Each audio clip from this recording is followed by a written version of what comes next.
Welcome to Nightlight. Step away from the mainstream and gather around as we enlighten the world and our realities and travel this cosmic journey we call life. Join us as we share with you and provide that beacon that can guide us all to a better way.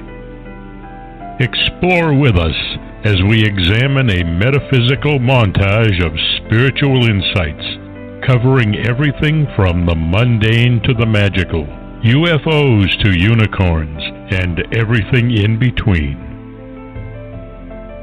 This is a time of awakening, of sharing and evolving, of spreading our wings and soaring on the cosmic breath of creation.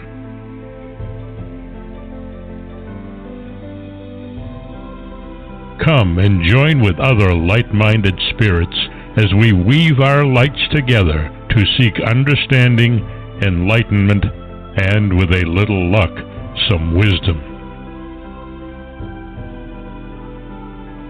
This is Nightlight, a reminder that you are never alone.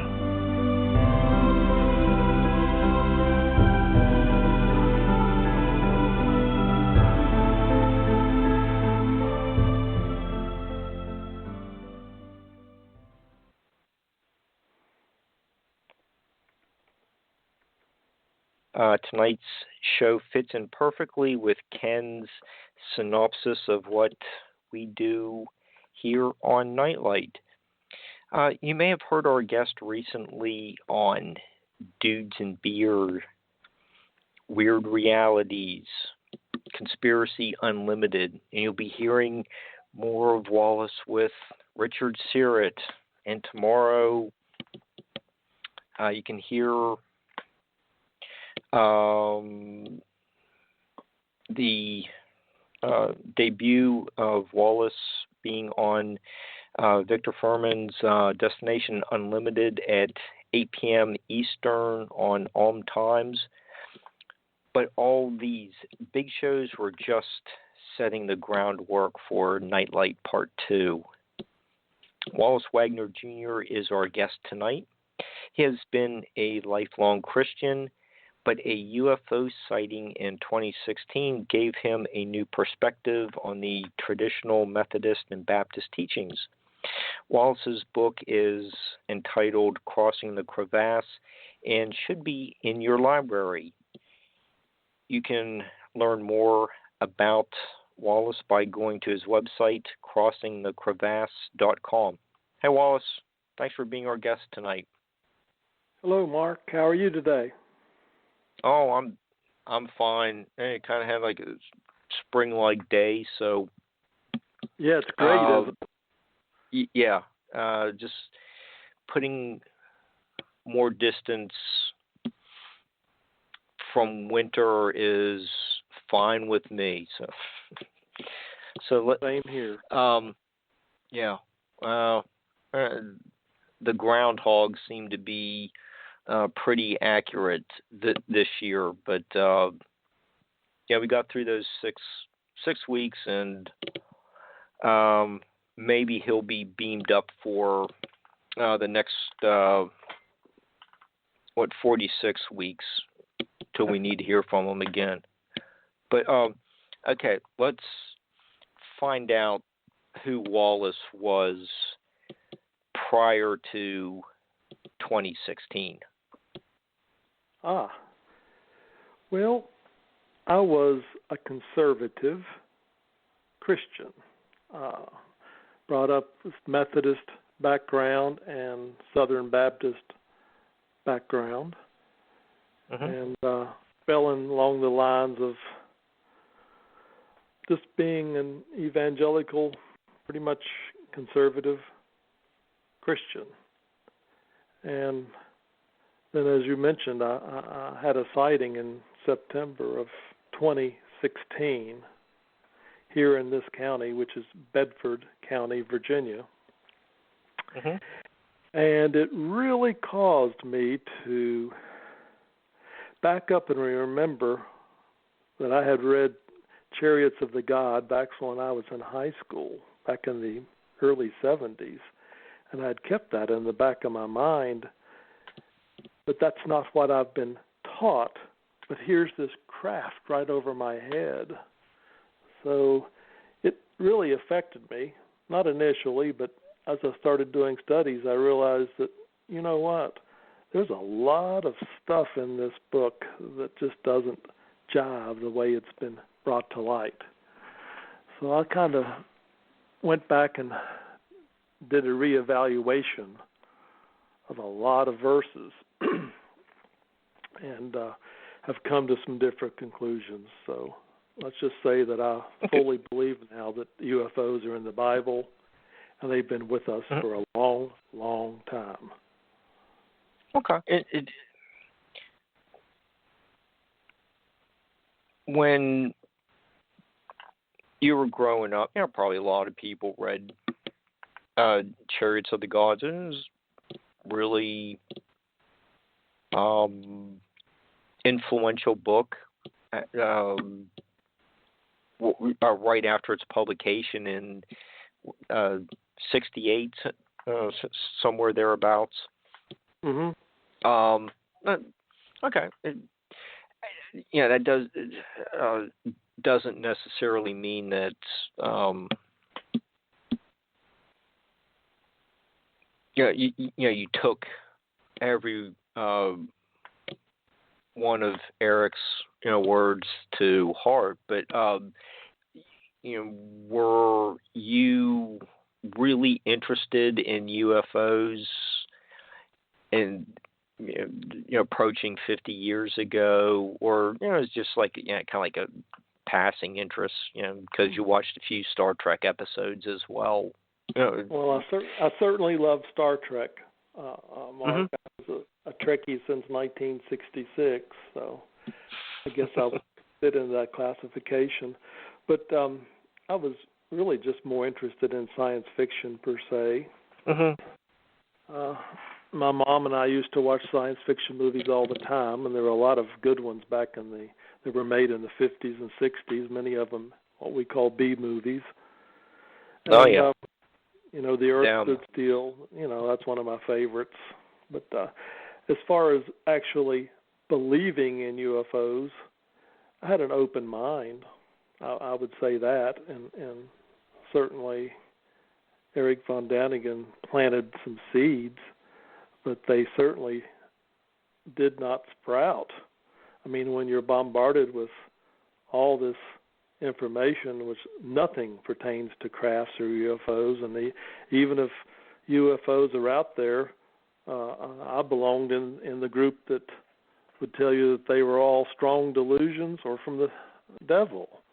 So, if you're programmed to believe all that, and then you have your own sighting, well, it changes you.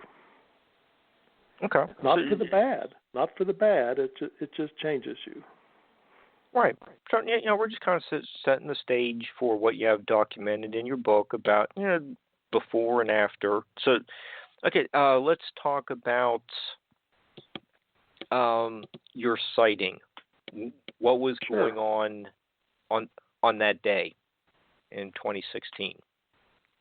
Well, I've had a lot of different jobs in my life. At that point in time, I was a rural carrier for the post office, and I had just made a delivery to a house, and it was in the afternoon, and I was coming back from the carport where I just put a package, walking through the lady's front yard back to my vehicle, and I just felt like I needed to stop and look up. And that's exactly what I did. And in doing so, here is this gleaming white, the whitest white one could imagine, oblong shaped, meaning that it had straight sides but curved ends, what appeared to be solid object over my head. It had no windows, no wings, no nacelle, no exhaust, nothing which would cause it to be up there, at least based on our publicly known physics. And I saw it for 3 seconds, and then it either cloaked or disappeared. It took off so fast, maybe, that I just didn't see it. In any case, it wasn't there. Now, it was beside a little cloud, and it was one of those days that all the clouds, there were a layer of broken clouds, and they were all pretty much at the same level. I guesstimated it was about maybe 2,000 to 2,300 feet above my head. The size I'm guesstimating is 50 feet long, 30 feet wide. I guess it's what we call now a white tic-tac. That's exactly what it was. And it had no sound, no magnetic energy, nothing like that, just completely quiet. And of course, seeing it is one thing, and then realizing what you've seen and all the questions that come up are certainly something else. I really did not have a whole lot of time to think about it until I got home, and it's one of those things I really only mentioned to my wife and a few family members and my Sunday school class. It's just not one of those things you talk about. So, but when the Nimitz thing came out a year after that, I was vindicated. Yeah. You have in your book that the UFO sightings over Washington, D.C. in the 50s were also the tic-tac shaped crafts, and you just mentioned the USS Nimitz. Is that type of craft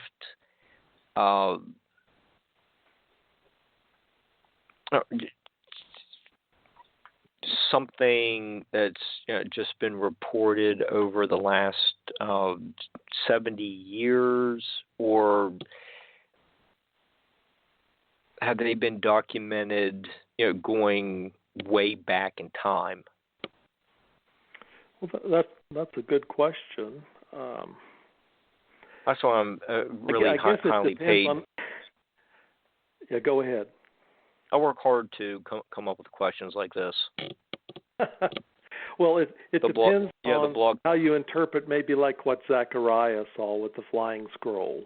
I mean, there's things back in antiquity that may not have been described as oblong or cylindrical with curved ends, but you could say, well, it might have looked like that. And actually, I believe on Barbara's website, she's got an excellent history of crafts going back through antiquity, and some of them would qualify perhaps as that shape. Okay. In fact, here recently in Wichita, I believe that they had a sighting that may have entailed a white oblong object. So they're out there. Do you remember what shape the recent sighting over northeast New Mexico was? Was that just I do not. I don't remember either. I remember the story. From what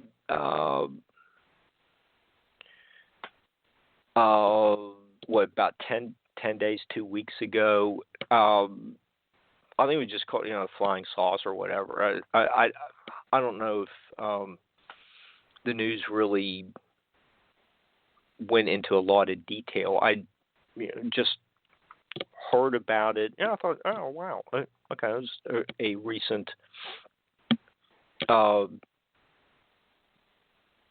sighting that sounded very interesting. That the pilots were recorded talking about it to the control tower. Now, you're not referring to the American Airlines flight from Cincinnati to Phoenix, are you? Yeah, that one. Oh, okay. Yeah, I'm fairly up to speed on that. It was an oblong object, and I've already used the word oblong, that flew over the craft, over the plane in the opposite direction, and that's kind of interesting in the fact that American Airlines did not deny that and allowed the pilots to go public with it, and they're still flying. That's coming a long way from the Japanese airline flight back in '86 over Alaska, when that captain ended up not being able to fly because he went public. So maybe we're making a step in the right direction. Okay. I think that was a week ago Sunday for the American Airlines. It was fairly recent. So I was pretty sure it was within 2 weeks. But in your book, you do cover the September 23rd, 2017 date. Well, you do have like a specific date in there. It's not necessarily related to your case, but does the date of your sighting have any kind of significance? The time. I was just wondering, is there some connection with the timing? I do not know that. I would have to ponder on that before I gave an answer. Okay. I just know the air was very clear that day. It was one of those cool September days where the sky was, really blue with the little white puffy clouds, and air was real clean. I mean, it was a very clear day, and without a doubt, I know what I saw, so that's never going to change. And when you first started discussing your sighting, you were talking about there was this need to look up. Did you feel like there was some kind of communication?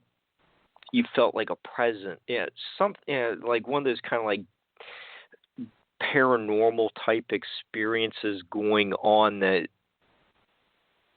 you just felt compelled to drop off the package and look up, and there it was. Yeah. At the time, I did not think that. Here in retrospect, I now believe the craft wanted me to see it.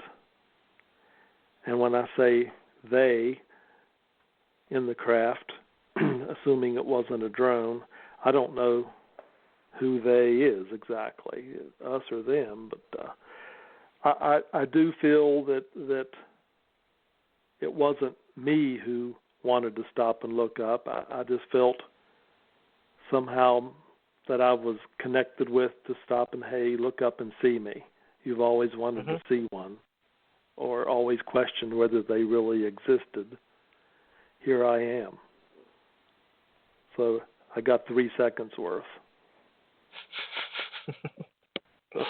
Okay, but that's enough to leave a lasting impression, though, let me tell you. Yeah. Very important 3 seconds. But so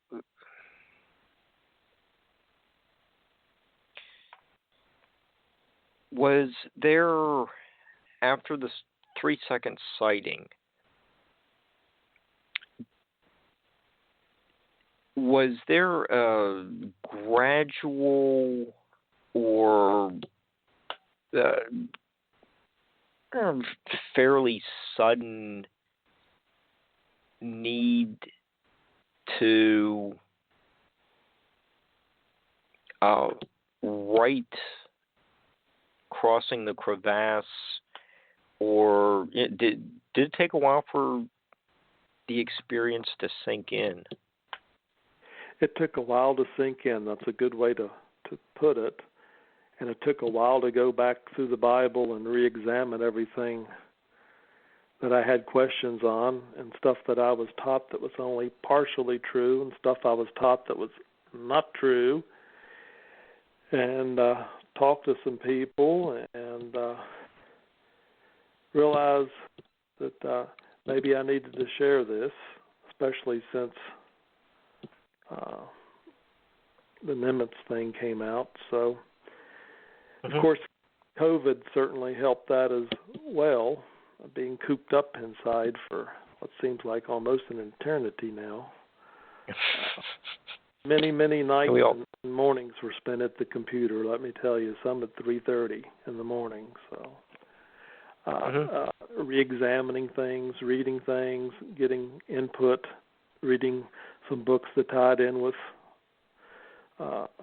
this. So there was quite a bit of study that was done. So I'm basically one of those self-taught people, not only in Bible history and knowledge, but also in this field where we connect them with the UFOs with the Bible. So, Wallace, you have this sighting that lasts for like a blink of an eye.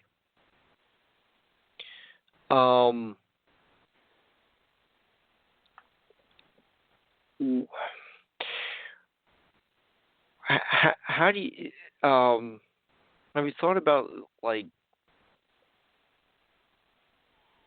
you have this sighting and you go right to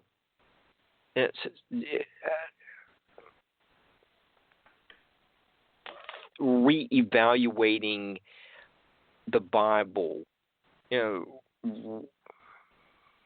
Why? I just looked at it through a different lens. Same book, but I just looked at it through a different lens and a different focus, with extraterrestrial craft in mind, and it just opened up the Bible for me. Okay, I just want, like, did it seem like you had this brief sighting became like a religious experience for you? It's like, I just kind of want, like, you make a connection between the UFO and the Bible. Why not Charles Dickens or Time magazine? Well, that's interesting. I did not feel the presence of God or the presence of Jesus when I saw the sighting. It was indifferent. But at the time, truth for me rested in the Bible. Truth for me rested on the things I believed, many of which I was taught. So truth got altered, some of it rather substantially, after the sighting. I think that's the best way to put it. Okay, so, you gave us one sample of the papyrus shaped craft in is that in Ezekiel So let's look at some of the other. Maybe start with the Old Testament and look at some of the other examples of these UFOs that were documented. What, maybe like 4,000 years ago? So, back in the Old Testament. Okay,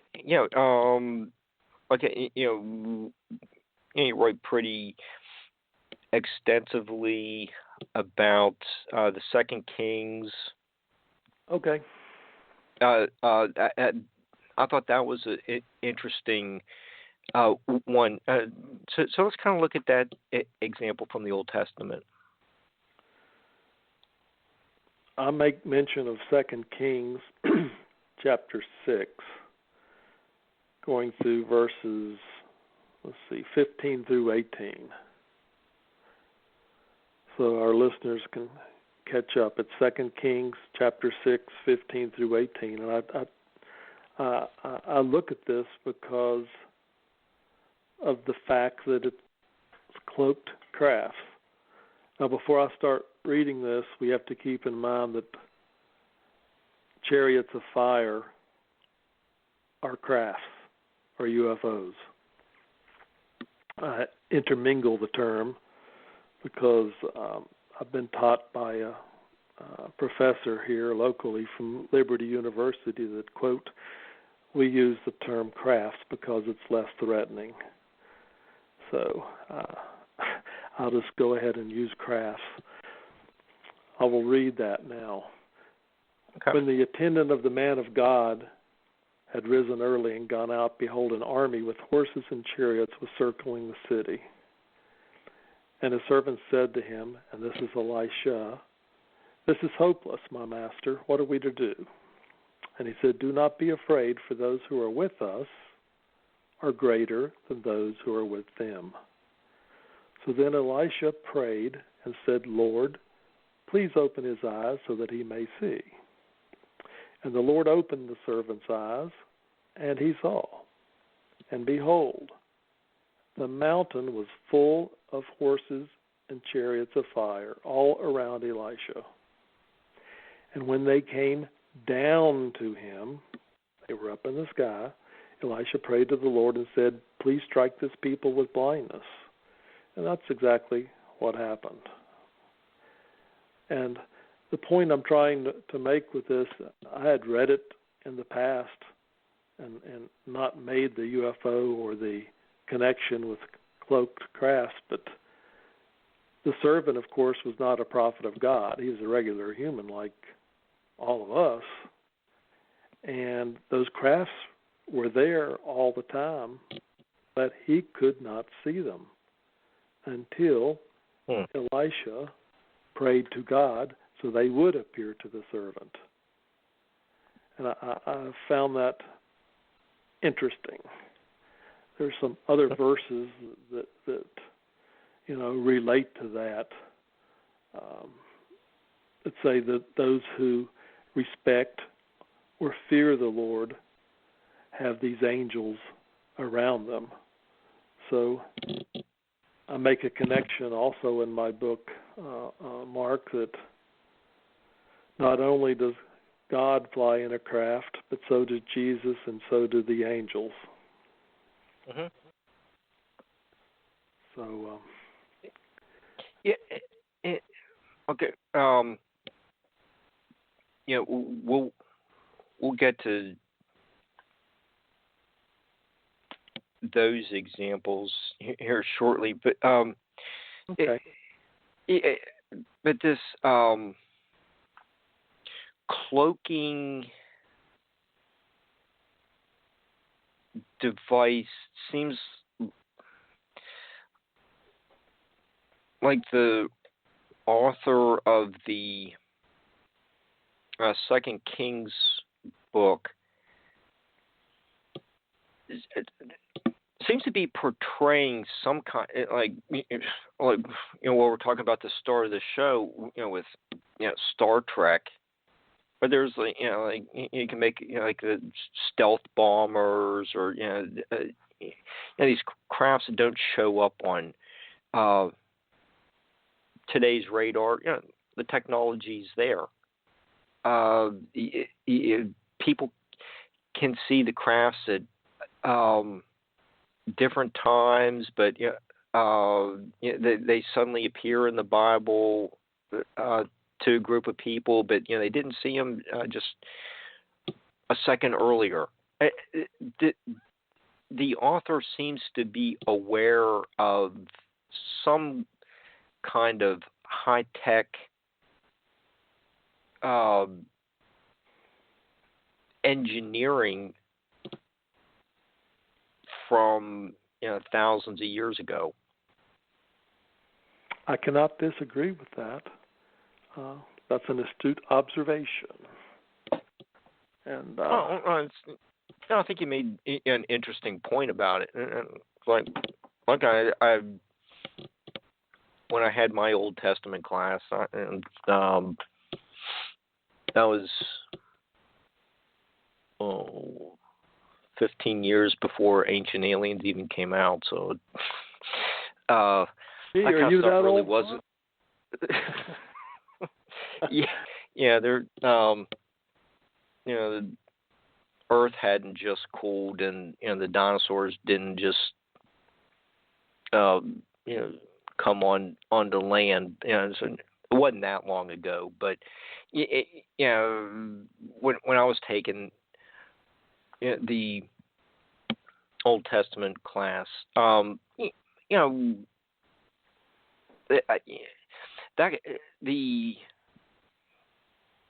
that kind of technology and UFOs in the Bible, that really wasn't discussed then. No. But it was written like it was just common knowledge for them. I mean, chariots of fire is mentioned in multiple places, and I mean, crafts are mentioned in multiple places, and I think it was common knowledge for the Hebrews back then, anyway. So, they're also described as these flying horses coming out of the Bronze Mountains. You're referring to Zechariah. Yeah. Okay. What's going on? Flying horses. That's horses don't fly. Not normal. That's supernatural. Sure. You're referring to Zechariah chapter 6, I believe, early on in that chapter. Mm-hmm. Yeah, verses 1 through 5. Let me read that real fast. Now I raised my eyes again and looked, and behold, 4 chariots were going out from between the 2 mountains. And here's the kicker: the mountains were bronze mountains. With the first chariot were red horses, with the second chariot black horses, with the third chariot white horses, and with the fourth chariot spotted or dappled horses. And so I responded and said to the angel who was speaking with me, "What are these, my Lord?" The angel replied to me, "These are the 4 spirits of heaven going out after taking their stand before the Lord of all the earth." And this is a remarkable passage that I had read lots of times because I'm a prophecy geek, or at least a self-taught prophecy geek. Probably have gotten to the point where I've forgotten more than I can remember, but prophecy is one of my strong suits. But I've read this, 20, 30 times, and it never clicked until after my sighting. Zechariah is calling these flying horses spirits. And the flying horses are crafts, or maybe we could go with orbs, but with different colors, but they're spirits. And knowing that opened up other verses in the Bible for me. So it's like you connect the dots.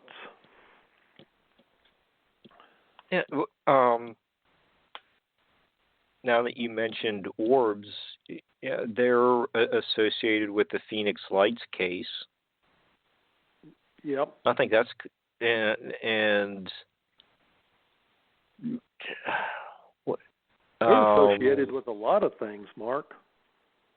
Yeah, but yeah, I think right about now, we're pretty close to that anniversary. Yeah, I think that was like 97 or something like that.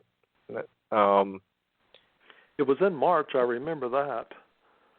Yeah, I don't remember the exact date. No, I don't have Lynn's book in front of me. I should have brought that in. Didn't realize we were going to talk about that, but your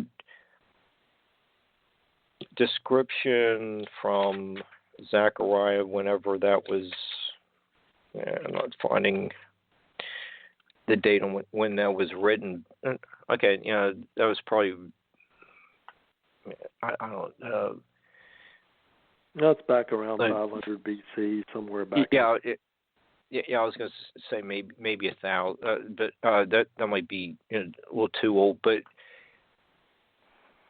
what I think the interesting thing about your book is the passages that you're looking at.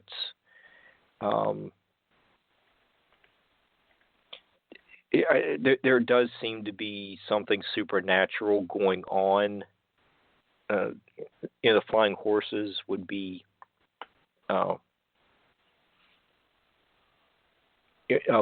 one example, but if you are looking at it like incorporating or interpreting orbs associated with it, we would know later, 2,500 years later, that phenomenon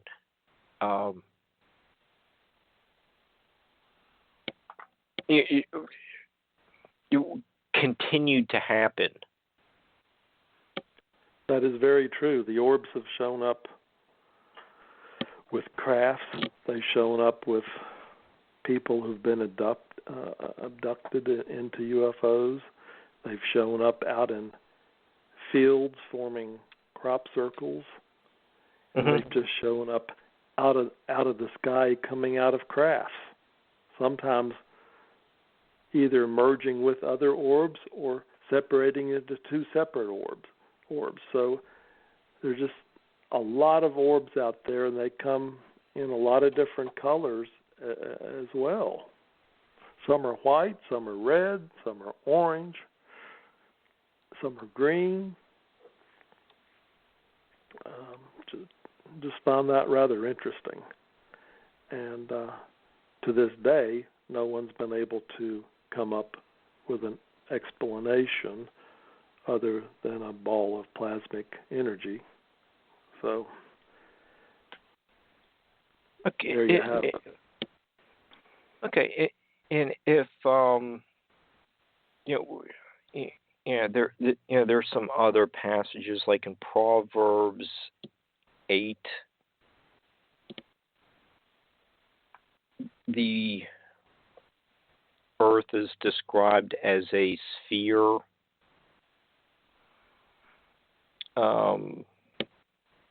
By Columbus's time, it was basically the flat Earth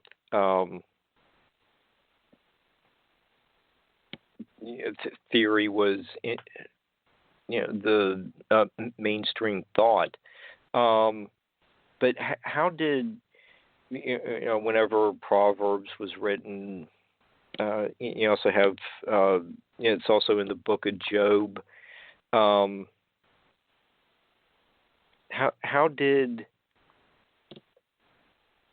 people from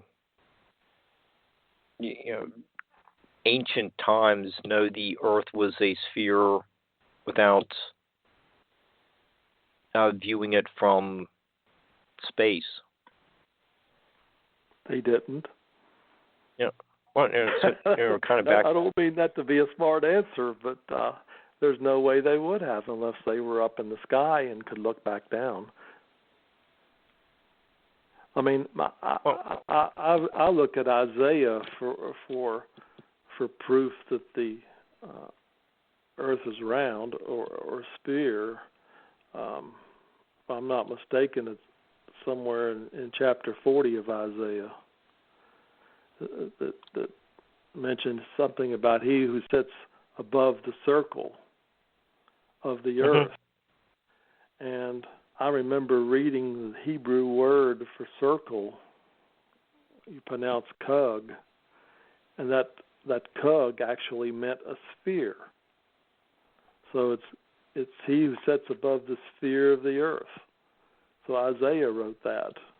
So I mean, they knew the earth was round. How we got from there to the flat earth theory is somewhere beyond me. Yes. Really not even that interested in wanting to know how they got it, how that theory came about. For me, I know for a fact that the Earth is a sphere, so as well as most other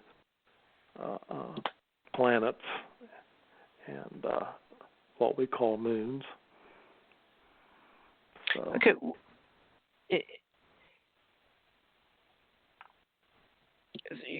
We've looked at the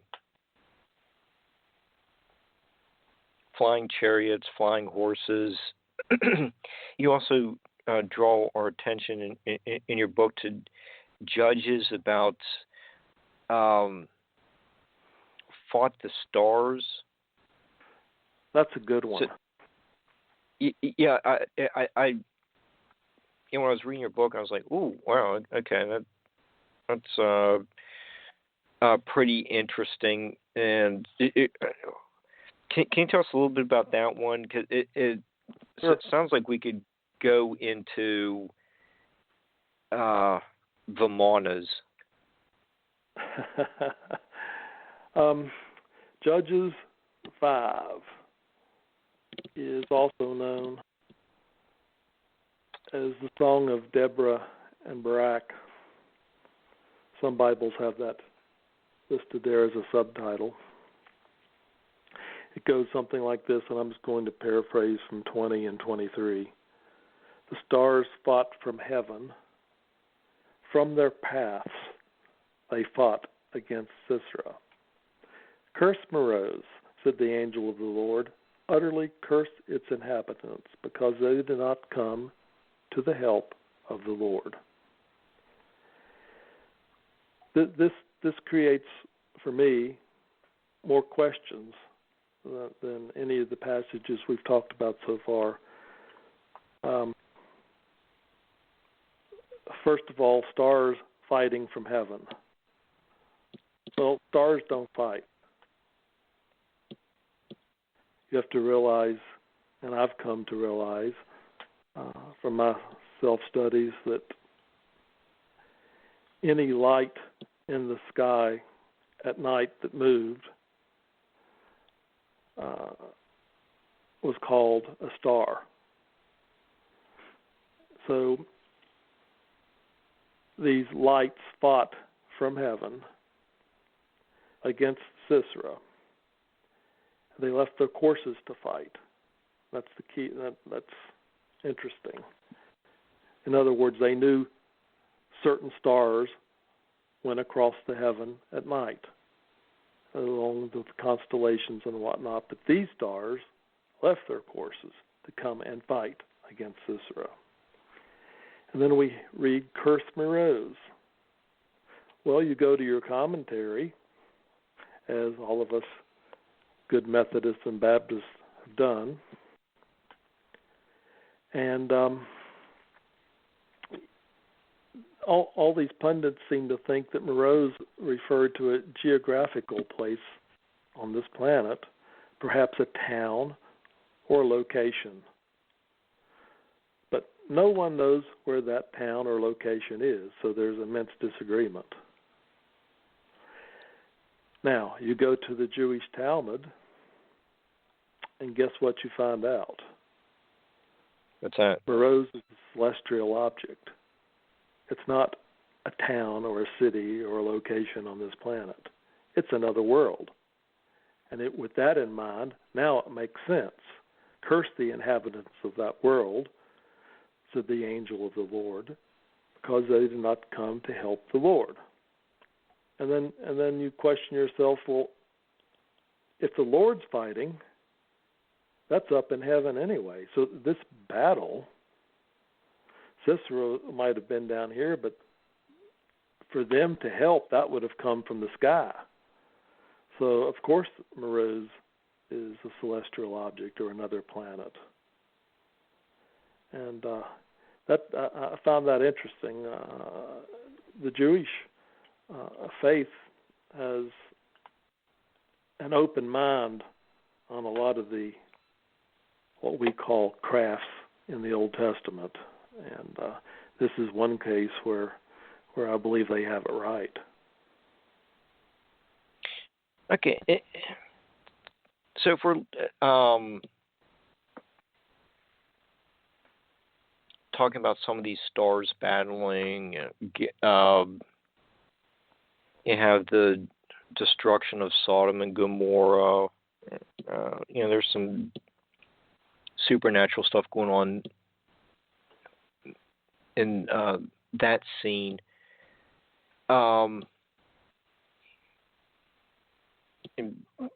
Somewhat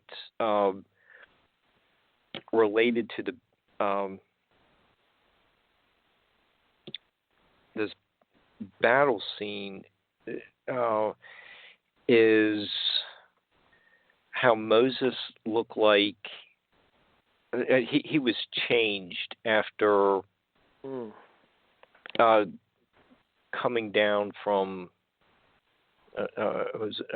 Mount Sinai, and he had the face-to-face meeting with God, and he's changed. Michael Carter's talked about. It kind of sounds like he was radiated. Obviously, radiation does fit in with battle. Hiroshima. We've covered that on a show with Charles Pellegrino. But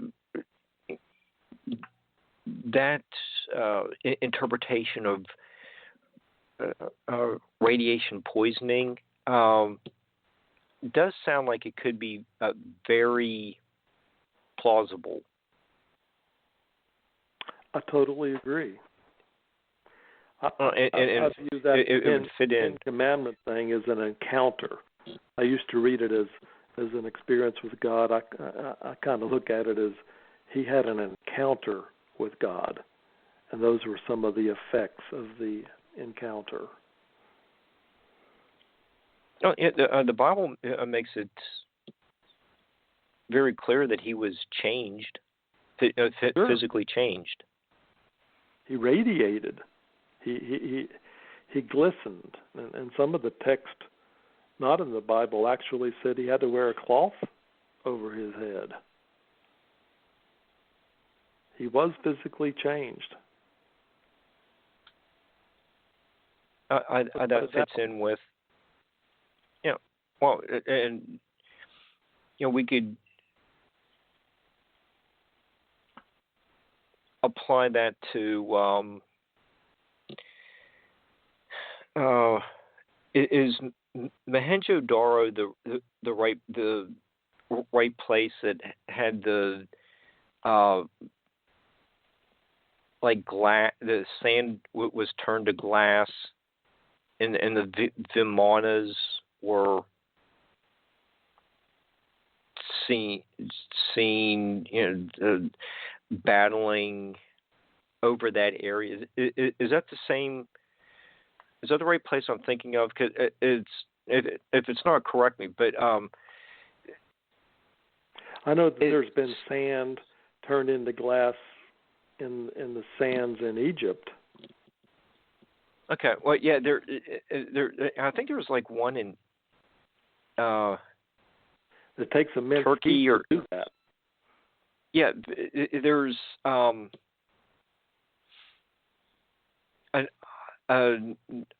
text, little from one of the countries further to the east, where there was some of these similar types of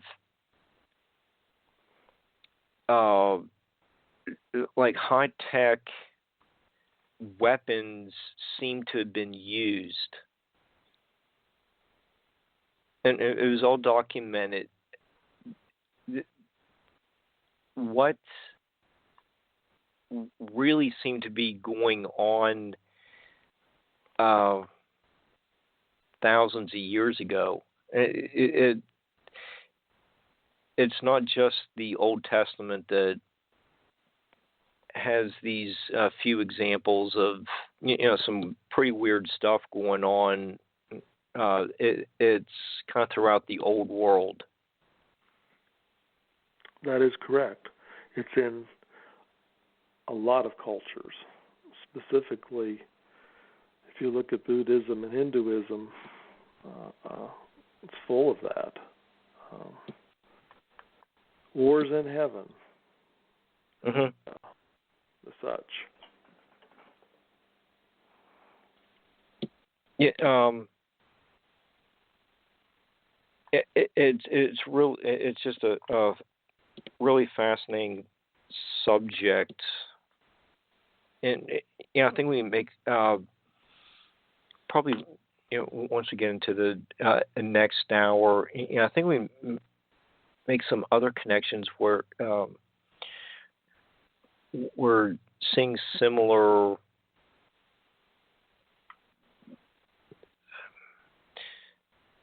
stories documented in the New World as well. But are there any other Old Testament examples you want to give us? I'll throw one or two out. Okay. Again, from Isaiah, chapter 60, verse 8. Who are these who fly like a cloud and like the doves to their windows? And in Psalms 22, David speaking, chapter 11. He, meaning God, rode on a cherub and flew. Now think about that. God flies. Mm-hmm. If he flies, that means he's in a specific location at a specific time. He's not omni-everything all the time. And he flies on a cherub, or what he calls a cherub, which could also be a craft, a spirit, a chariot of fire, whatever you want to call it, but he flies. And you mentioned the sand turning into glass with heat in Exodus chapter 19, verses 18 and 19. Now Mount Sinai was all in smoke because the Lord descended upon it in fire, and its smoke ascended like the smoke of a furnace, and the entire mountain quaked violently. When the sound of the trumpet grew louder and louder, Moses spoke, and God answered him with thunder. So that brings up, I guess, a good question is where is Mount Sinai? A lot of people would have you believe it's on the Sinai Peninsula. Mm-hmm. But in doing that, there's no need to cross the Red Sea to get there. But for me, my studies have taught me that Mount Sinai is really in Saudi Arabia. And there is a mountain over there now, and I believe Saudi Arabia knows what they have. They fenced it off. There's a rock that is split, and the top of the mountain is still black to this day. And it's interesting that they have that all fenced off with nobody able to go see it without special permission. I really believe that that is the Saudi Arabia that has the Mount Sinai where Moses received the Ten Commandments. So I just thought I would throw that out. Well, in the God riding on the cherub,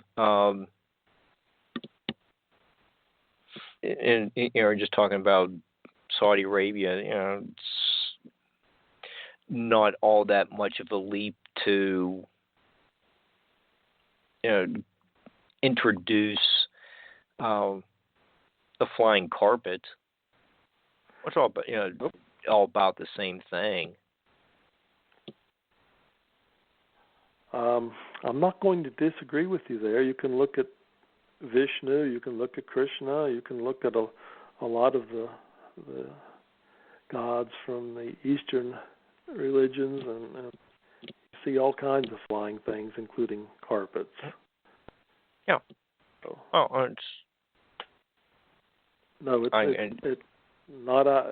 it's not beyond the realm of possibility. Let's put it that way. I think the points you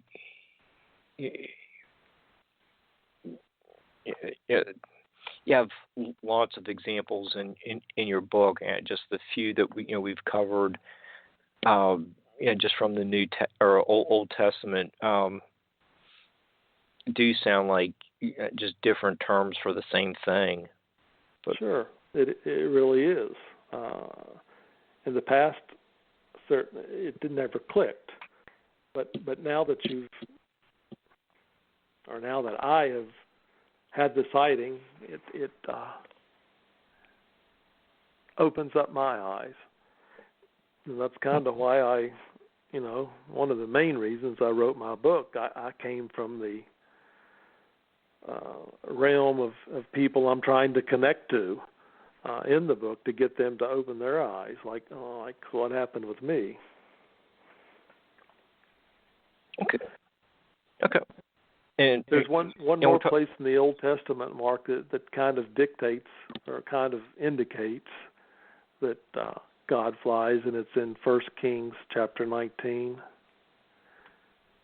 and it refers to Elijah. And I'll just read starting in chapter 11 real fast, and then we'll go on. So he said, "Go out and stand on the mountain before the Lord. And behold, the Lord was passing by. And a great and powerful wind was tearing out the mountains." In other words, the mountains were breaking apart and breaking the rocks in pieces before the Lord. I just found that interesting, because anytime the Lord shows up, he's either descending, he's in clouds, or there's this after effect. And the after effect could be fire or glory, so bright that you can't even look at it.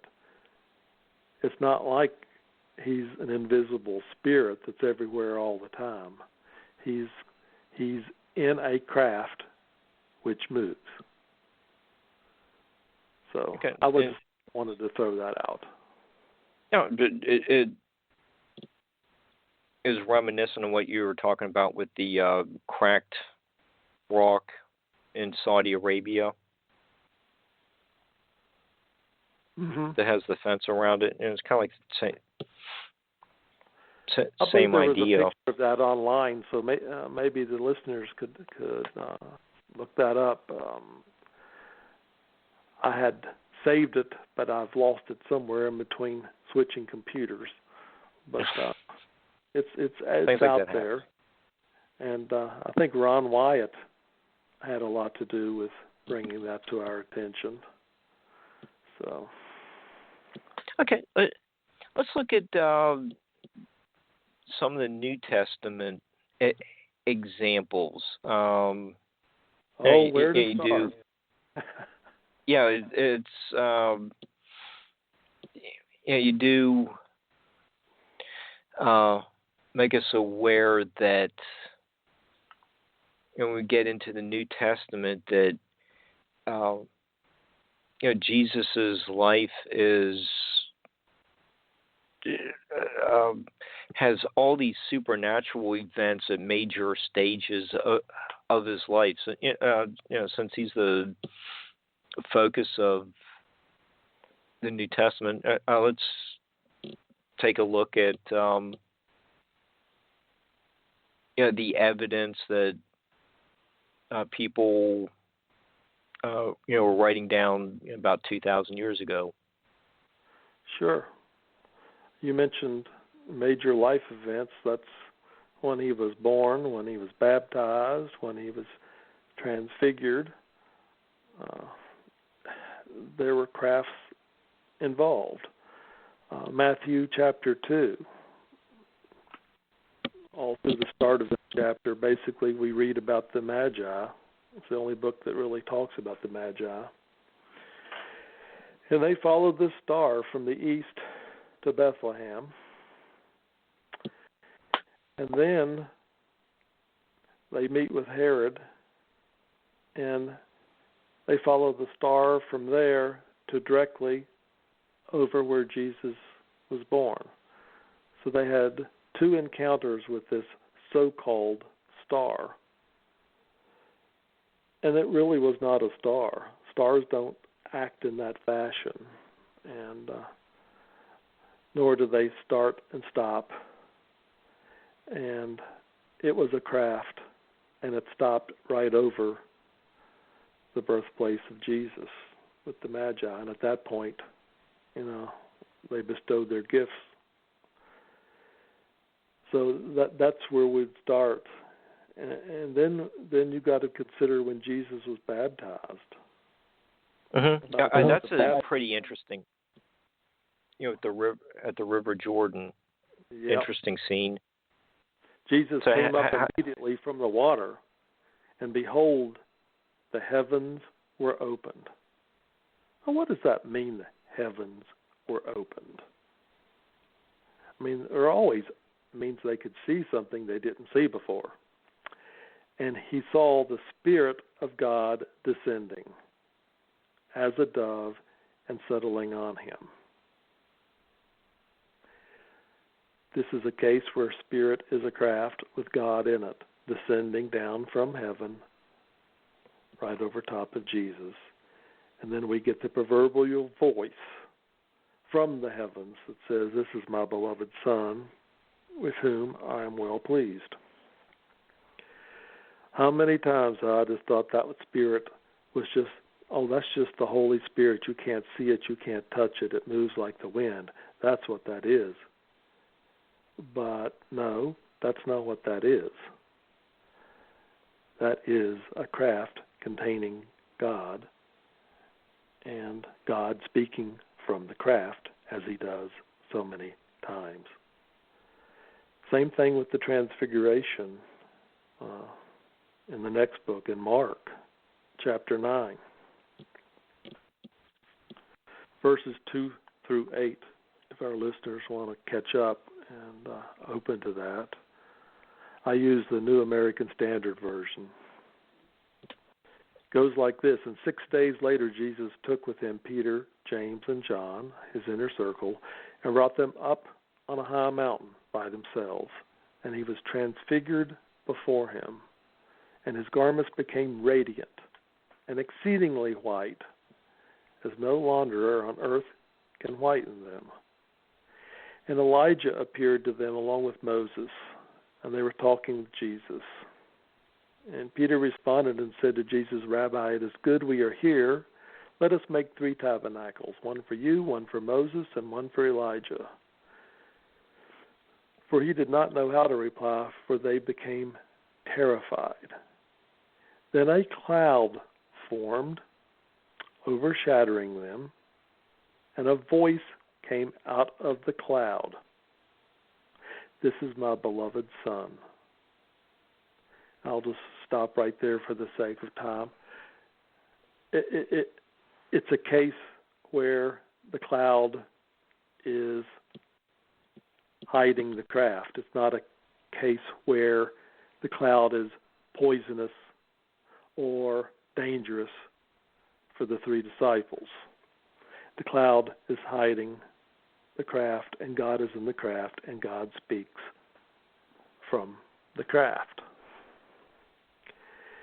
Same thing, very similar, scooting on over to Acts, Paul on the Damascus Road. This time it's Jesus and the craft. Acts chapter 9, verses 3 through 6. Now as he was walking, it happened that he was approaching Damascus, and suddenly a light from heaven flashed around him. And we'll come back to that word around in just a minute. And Paul fell to the ground and heard a voice saying to him, Saul, Saul, why are you persecuting me? And he said, Who are you, Lord? And he said, I am Jesus, whom you are persecuting. And this light from heaven came from a craft, and Jesus was in the craft. Now, why is that, interesting is the same night that Jesus was born, we read about, the shepherds out in the field guarding their flock. Behold, angels appear all of a sudden and talk to them, and this light comes down from heaven, just like a spotlight on a stage, same thing that happened to Paul there, in a circle around the shepherds, and they were terrified, as you can imagine. I mean, for them, light only came from fire or lightning. Light from the sky would be terrifying. And, of course, there were voices as well. So it's the same type thing, same craft or same type of craft with the same glory type of light coming down from the craft. And let's skip on over to Revelation to save some time. This is a really good one. Did you want to ask a question? Yeah, I was just going to, with the sample that you just gave about the cloud hiding the craft, that kind of seems like we're back to that cloaking technology that, and if that's the case, maybe there's, the craft is, kind of making like some type of chemtrail, but, without the nefarious application. But, it seems like there's something, some kind of technology there that is cloaking the craft, but we have it in both books of the Bible. Oh yeah, it's in Exodus again. A lot of this stuff. I was just picking out a few verses that were maybe not quite as familiar as Ezekiel and the pillars of fire and whatnot. But yeah, it's scattered throughout. Mm-hmm. No, I just kind of enjoy looking at patterns. But go ahead with the one from Revelation. That one's just bizarre. And again, this is one of those instances where I had read this maybe 40 times, since Revelation's my favorite book, and never made the connection. Revelation 4:1. After these things I looked, and behold, a door standing open in heaven. And the first voice which I had heard like the sound of a trumpet, all these voices are always like trumpets, speaking with me said, "Come up here, and I will show you what must take place after these things." So, I am now a firm believer, and this is just, what resonates with me is that this door that opened was in a craft, in a spirit. In fact, later on it says John was in the Spirit, and the Spirit is a craft, and he was flown around the heavens to see the future. And I guess what I want to say, if he had to go up there in order to see what would take place later, which in itself is interesting. I mean, if God wanted John to know the future, he would give him dreams or visions, but instead he was called up into a craft and flown around the heavens. And that craft was called, the Spirit. And that's exactly what happened. So I'm fully convinced of that now. And Wallace, what? You just said you read this passage from Revelation with the door a bunch of times. It never really made the connection. Made the UFO connection. There were back to you have life-changing events that alters your perception, but if you have like this open door, just showing up in heaven, and it's almost like if that's like what do you call it? The like cargo door of just say an airplane. Yep. It's almost like the same thing as what's Jacob's ladder going up to? Is that going into a door? Noah's Ark. That's a good one too. You have God up on top, and you have the angels going up and down the ladder doing His work. What is are they going up into something like a cargo? There's just a lot of the if you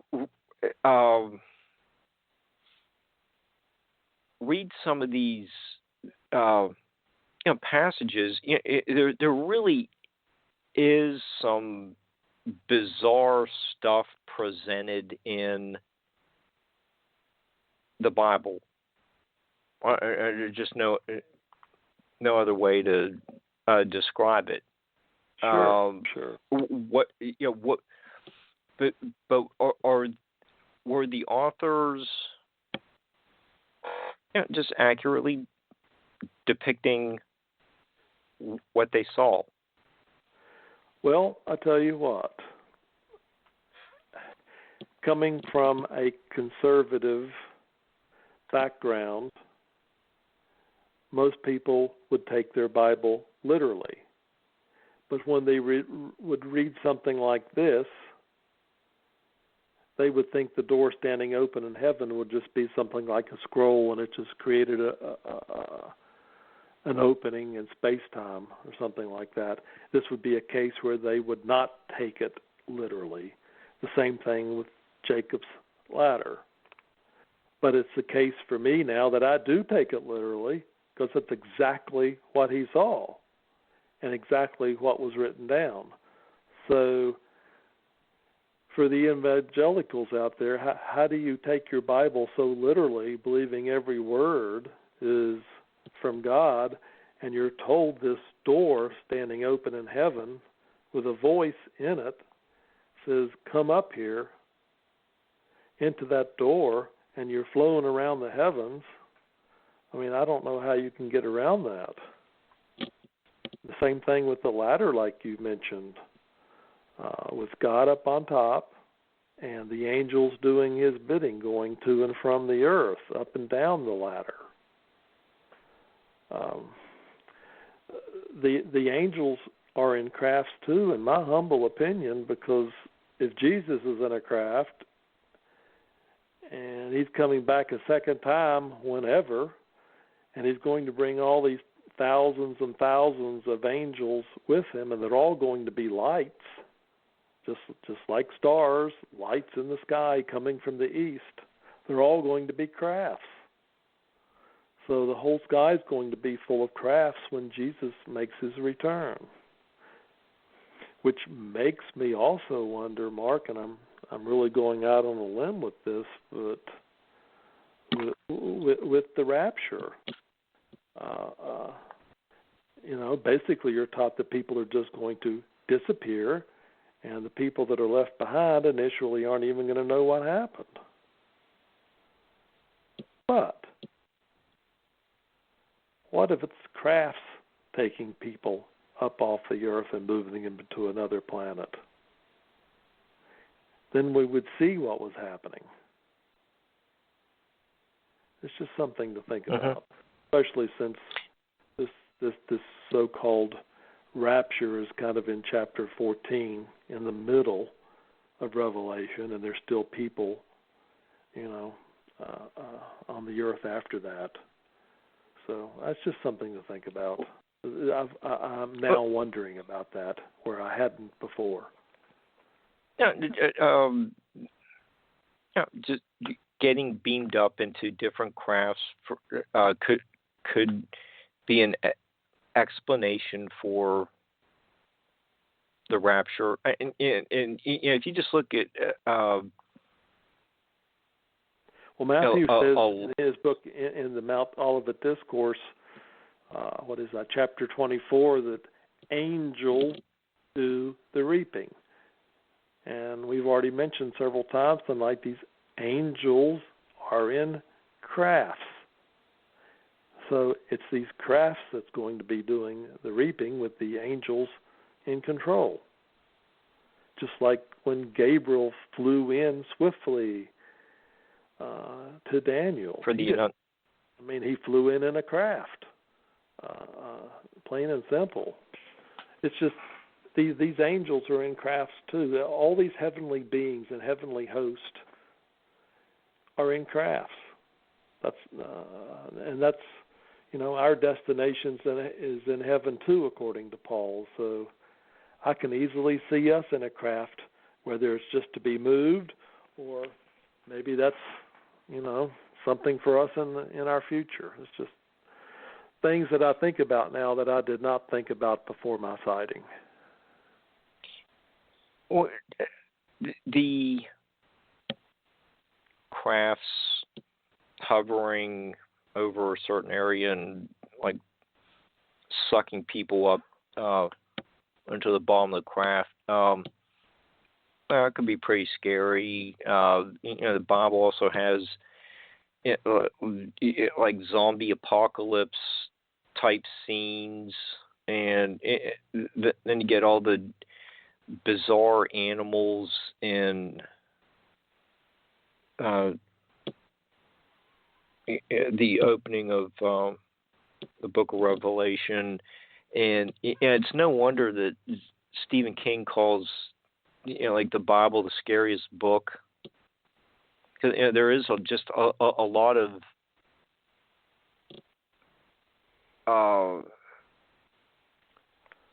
strange images,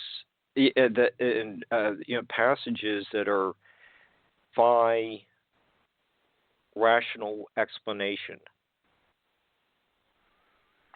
Well, that's a good way to put it, and I would wholeheartedly agree with you. And you get some of the milder passages are like Jesus walking on water, but it just gets more bizarre. Well, you're right about that. Jesus did all these what we call miracles, and starting with the water into wine at Canaan. Mm-hmm. But later on, he says, "Not only will you do these, but you'll do greater than these." Still waiting for that to happen. So, yeah. Aside from Peter and Paul, they did a few things, like bring somebody back from the dead and whatnot. But after that, it's just pretty much, I don't know anybody that has any special powers like Jesus did. So.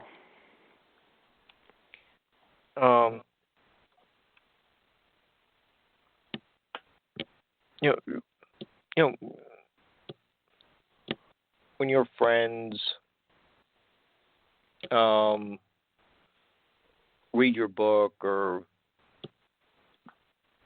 you get feedback after a show, I'm sure there a few people probably didn't really care for my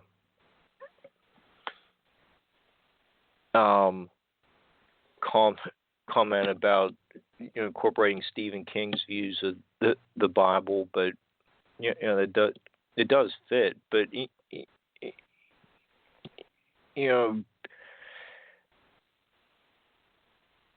I think what you do in crossing the crevasse does give us a new view on some of these scenes that are very captivating. A lot of people already spoke about it, Ezekiel's wheel. We don't need to get into that, or the multiple faces. That almost seems like it's out of The Exorcist. But everybody knows about Ezekiel anyway. But when people at your church realize that what you've written, hopefully it's not from any of our listeners, but do people think that you're being sacrilegious, or a show like Ancient Aliens or Star Trek made them more open to these kinds of interpretations? I've had one comment, Mark, that they thought maybe I was a little too blunt and limited God and whatnot. But in actuality, most of the comments I've gotten, none from my former church, by the way, these are just from readers of the book, seem to, tell me that I did a pretty good job, and I'm not tooting my own horn, but keeping the deity of God intact while bringing out these inconsistencies, for lack of a better word, throughout the Bible, trying to get, the blinders to come off. God is still God. Jesus is still Jesus. And Jesus certainly taught honesty, and that's all I am really presenting. The book's got a lot of chapters in it, and a lot of different topics without, I certainly couldn't expound, in depth on any of them. But, I mentioned some inconsistencies in the Bible, and there's a couple flat-out errors that are often overlooked, and some of that's due to, a bad transmission of the text. Some's due to a bad translation. Some's due to a recent interpretation, like a certain passage in Mark. The NIV people, decided that wasn't there in the beginning, so they're not putting it there now. If it wasn't there in the beginning, then how did it get in there? That's an issue in itself. Regardless of the reason, it's still wrong. So there's many, and I say many, I can't quantify that, but I put several passages in the book that aren't jiving, such as 2 by 2 onto the ark they went. Where they get Billy that killed 7? Goliath.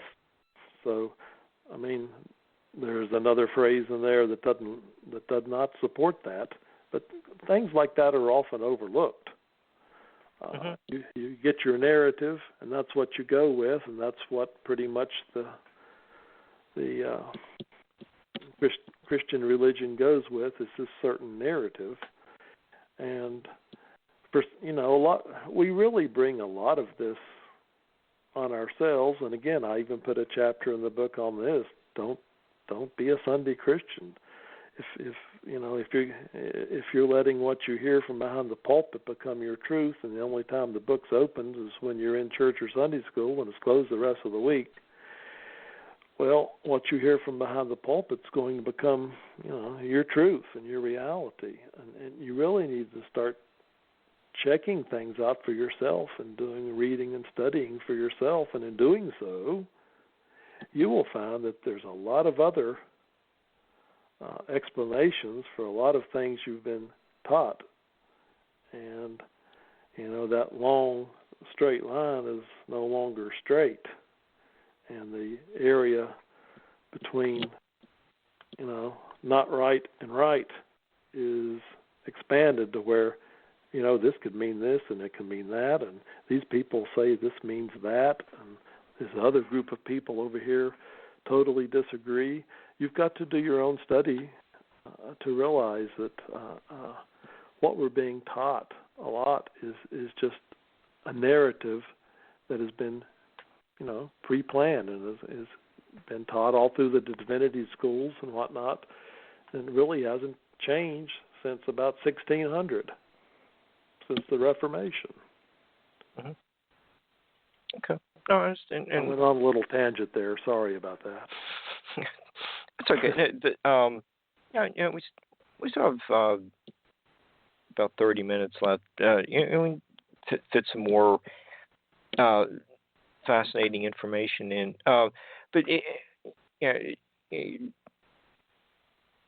when I was reading your book, there was the contradiction about there were the original idea was to have 7 animals on the ark, and then all of a sudden it kind of becomes just down to 2.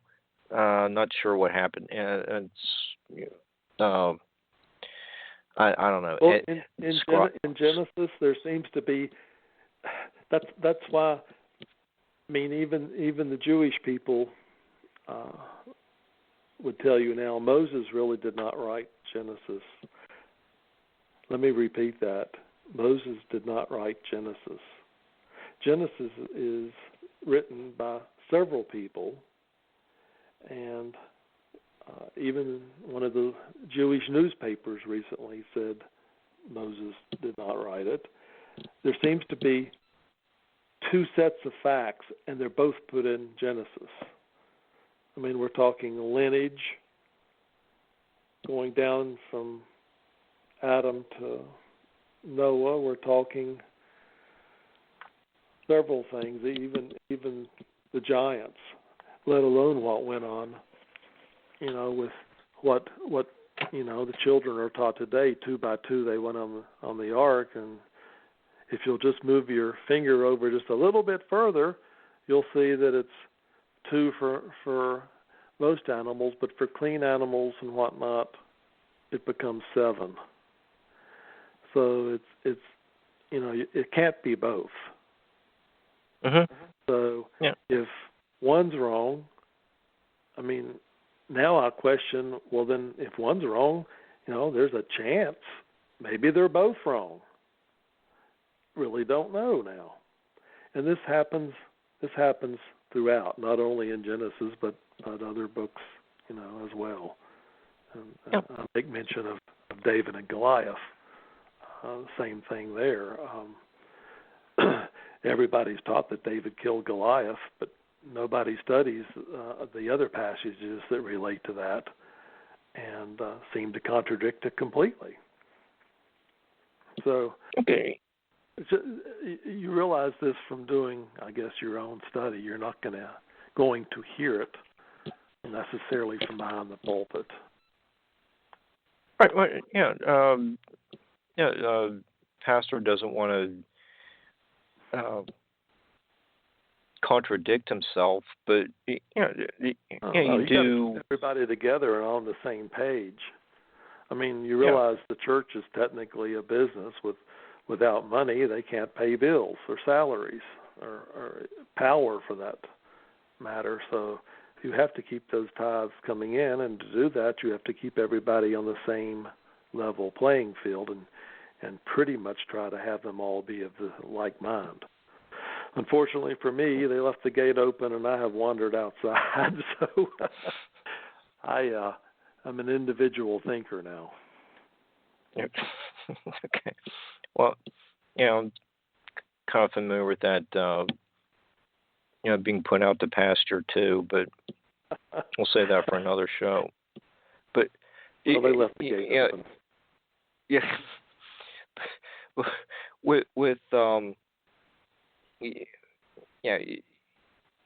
You do make us aware of some of these contradictions, but if we do put some of this biblical science to the test, like the flood story, since you're from just down 77 from me, you're familiar with all the coal seams. Okay, so we can look at the flood story, the coal, the high sulfur coal, and salt mixed in with it. So what can we learn about the accuracy of some of the biblical science that is portrayed, probably more in the Old Testament? Well, the young Earth people would have you believe the flood was about 4,500 years ago. That fits into their model fairly well. And so all the races we have on Earth now and all the cultures we have on Earth now have all been, derived since the flood, which was 4,500 years ago. So I have a big problem with that. Since I spent 11 and a half years in the coal business, some of it in sales, some of it in a laboratory.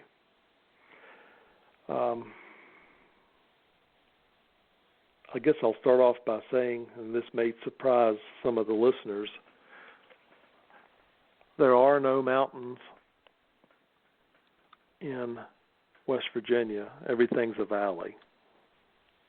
And by that I mean that's how it's explained, that coal is on the mountaintops. Most everyone agrees that coal was formed by decayed flora, old trees, whatnot. It becomes peat, it becomes lignite, subbituminous, bituminous, and then anthracite. And it fits right in with mainline science. It does not fit in with the 6,000-year-old Earth theory at all, let alone the flood being recent. I mean, these young Earth proponents harp on that everything was mixed up in the flood. And I don't see that to be the case at all from my personal standpoint, and I use coal and salt as examples. Starting with coal, taking a typical southern West Virginia mountain, you have all these seams and layers that go from the top to the bottom, and sometimes it's even under drainage, meaning down under the ground. But the coals typically on top of the mountains have more volatiles, more gas than the coals that are deeper. And regardless of whether you're on one mountain in one county or another mountain next to it or even another mountain in another county, the seams are relatively the same quality. And there's no rocks necessarily mixed up with the coal. The coal is coal segregated by shale or sandstone, and then you have another layer of coal and whatnot. So you have all these layers going top to bottom. And as you would think, as you get deeper with the more pressure, the carbon in the coal increases. Very simple. And scattered throughout, you have some high sulfur on top, some high sulfur in the middle, some high sulfur in the bottom, on the bottom horizon. And what caused the sulfur in the coal was actually brackish or salt water with the hydrogen sulfide. And we already agreed that it's the decayed plant material that caused it. So you have high sulfur coal, and that high sulfur seam, whether you're in Mountain A, Mountain B, or Mountain C, whether you're in one county or the county next to it or the county next to it, guess what? It's still high sulfur. Same thing with the upper or middle seam. And to have low sulfur in seams, it was formed in a freshwater environment. And Lower Cedar Grove, I used as an example, regardless of whether you're in Kentucky or West Virginia or Virginia, it's low sulfur. It's not mixed up. Nothing is mixed up. You have Kendrick shale over the Williamson seam, and it's not mixed in with the coal, and it's not over top of any other seam going from top to bottom. It's just over the Williamson seam. So I don't get this so-called theory of mixing up at all. It certainly doesn't apply to the seams in West Virginia. And the same thing with salt. I mean, go ahead. No, I was going to say the salt. Where's the salt coming from in West Virginia? We're still several hundred miles from the Atlantic Ocean. So, are we back to the flood story? Well, possibly, but it could be more than one flood. But you have salt on top of the ground in the Andes at elevations of 11 and 12,000 feet, and you have salt under the Great Lakes. Now that really interferes. If salt is evaporated seawater under the Great Lakes, and the Great Lakes were carved out, within this 6,000-year time frame, and the flood was at 4,500 years ago. How do you explain the salt being under the Great Lakes? I mean, there's places it's very thick, especially around, even in the Detroit area, in the Erie area, and there's active mines that have gone under the Great Lakes. And then you go out to the west, and right there is the Great Salt Lake, still evaporating to this day, and it's salt. So salt is everywhere. It's just not from one flood, and it's not necessarily mixed up with anything. You have salt in layers. Some of it's very thick, and it's not mixed up with dirt or earth or rocks or coal for that matter. It may have a few streaks of impurities in it, as everything does, but it's basically salt. And it's at every elevation, under drainage and way above drainage. So from that standpoint, you could certainly theorize that there's been more than one flood. Oh, you get these flood stories happening or being appearing in documentation or folklore all around the world. You mentioned the Andes under the Great Lakes. It's just, we're kind of back to Noah's flood. Seemed to document at least one of these extinction events, global extinction events. Mm-hmm. We have like 16 minutes left. Still have a few other things that I want to touch on. I think we can kind of tie in some of these global events and show that what the Bible was documenting is just one sample of what so many other Hindu cultures and Central American cultures were documenting, maybe around the same time. But you did make a trip to the Holy Land in Egypt. Excuse me. Toward the pyramids, and you have a lot of photos, and you write about it in your book. And Eric von Daniken writes in his Chariots of the Gods that the inhabitants have learned a lot by watching the gods surreptitiously. The place on which the spaceship stood will be declared holy ground, a place of pilgrimage where the heroic deeds of the gods will be praised in songs.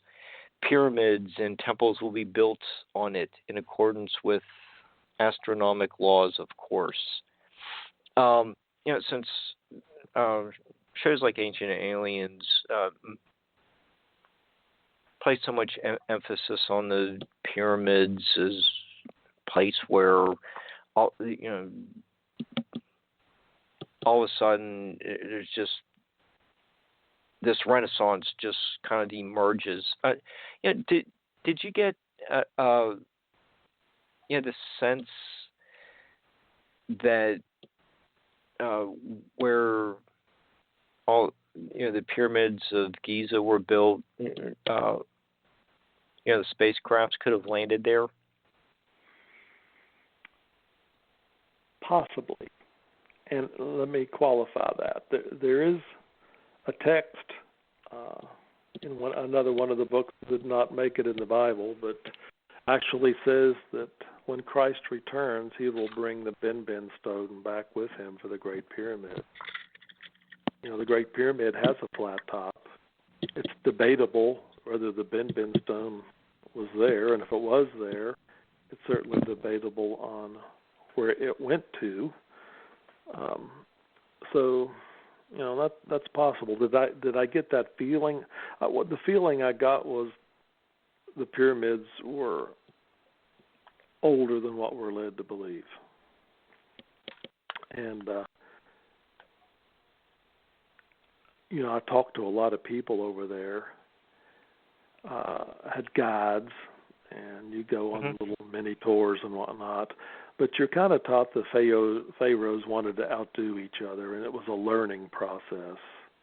You started out with basically rocks, and then you learned to stack them, and then you went to a step pyramid, and then you went to a bent pyramid trying to get the angles right.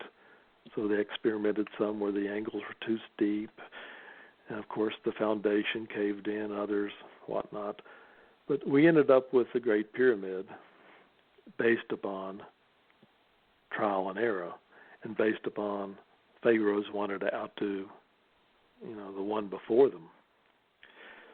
So it's been classified. The Great Pyramid, of course, was built for Khufu, and I have a hard time with that because all pyramids that are built for pharaohs have in them a lot of hieroglyphics, a lot of statuettes, statues, golden items, stuff, to support the pharaoh, and none of that's been found in the Great Pyramid. I mean, there might have been a little bit of writing, but that's been called into question by most scholars now. There's really nothing. In fact, the only statuette of Khufu was found hundreds of miles away, and you could hold that in your hand. It's something like 6 or 7 inches tall. That's it for Khufu. And so you have this Great Pyramid with all this knowledge taken to build it, and we don't have enough time to get into it, but the knowledge to build that is immense. It's beyond what we could do today, and that's hard to believe. I mean, you're looking at 30 Empire State Buildings, and some of the stones are 50 tons, and just on and on. But all this technology, and then you had all these people, according to Egyptian history, that built this, that were familiar with this technology, that had an active hand in it. But here's the kicker. Some 70 or 80 years later, with the next pharaoh, we're back to a pile of rocks. Now that latter part that I just said is not mentioned unless you really read and study for yourself Egyptian history, because it doesn't fit in with the agenda.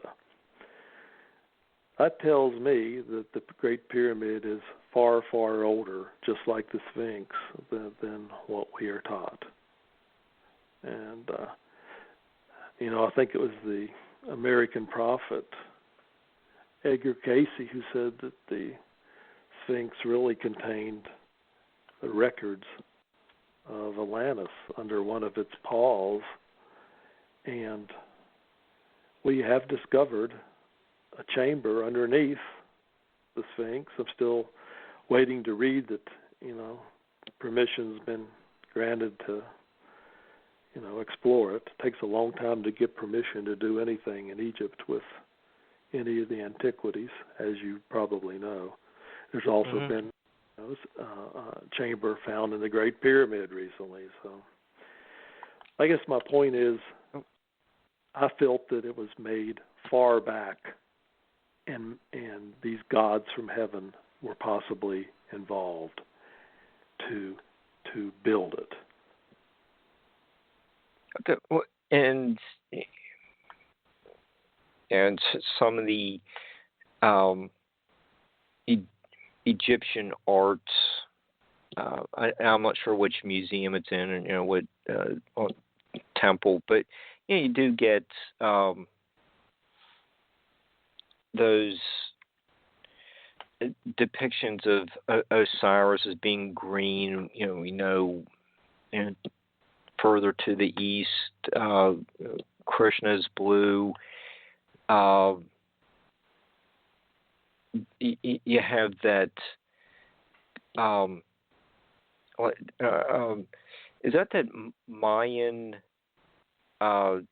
sarcophagus lid at Copan with the god that looks like he's flying?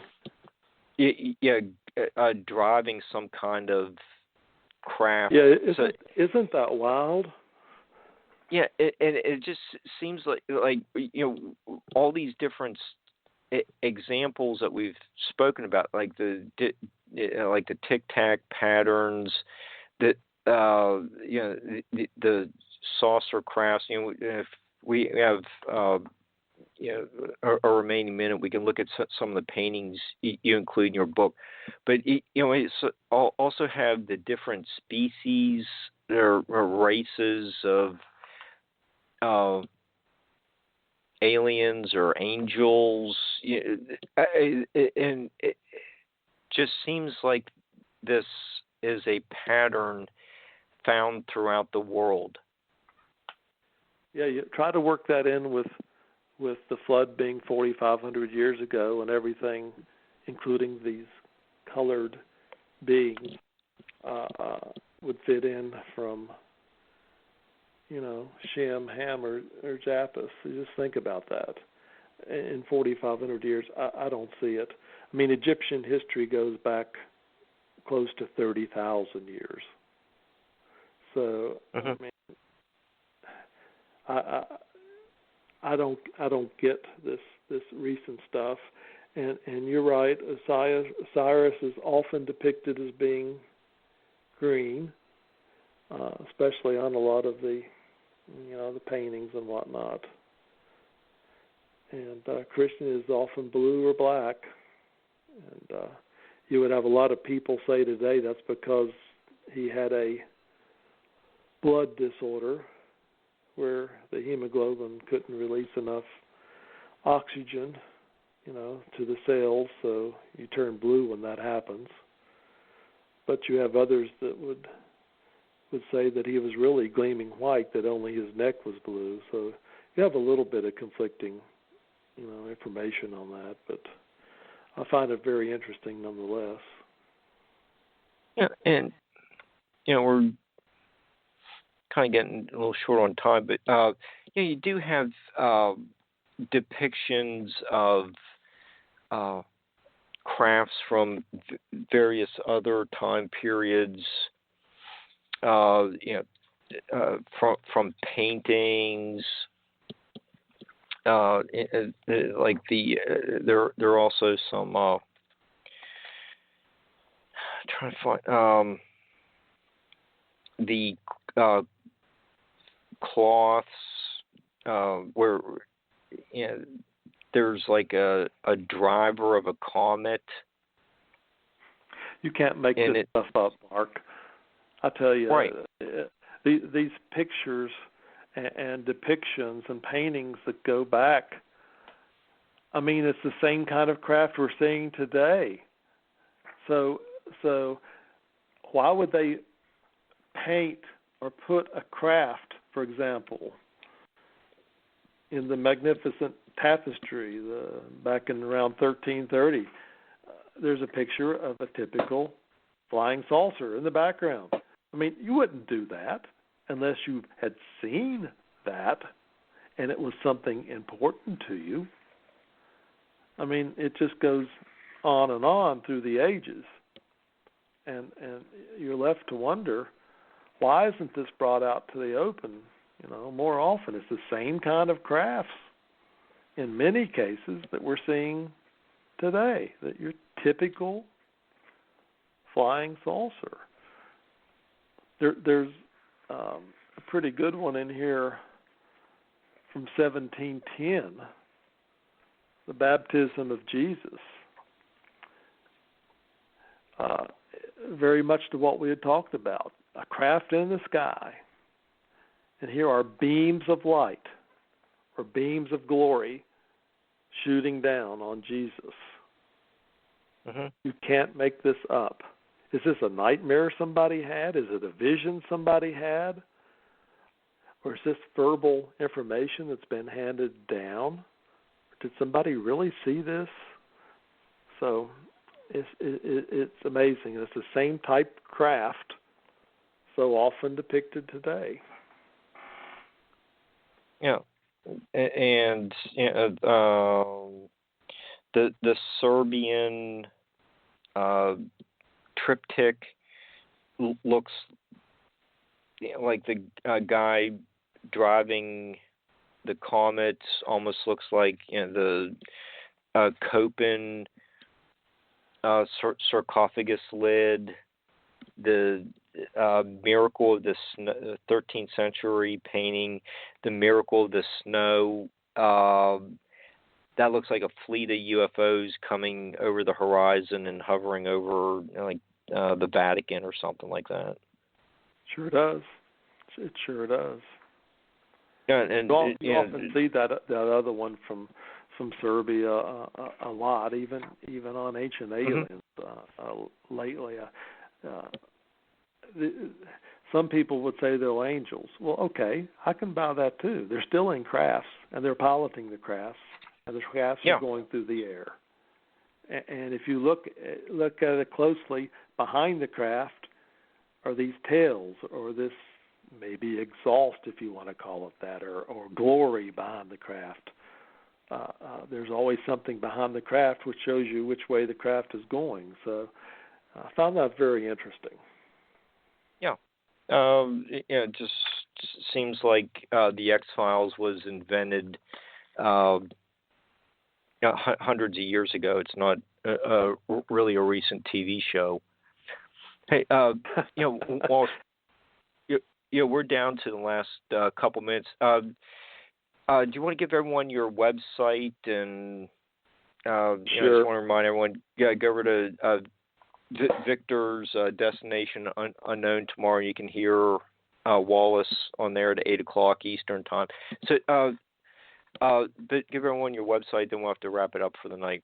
It's just like the name of the book. It's www.crossingthecrevasse, or Crevasse, CREVASSE.com.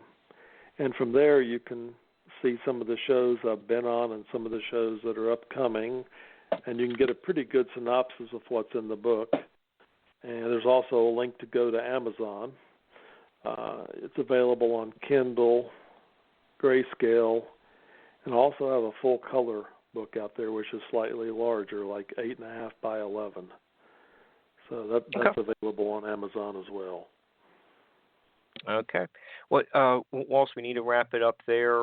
I just want to thank you for being a guest. Thanks, Barbara, for producing the show. And, we'll see everyone next week. Have a great week, everyone.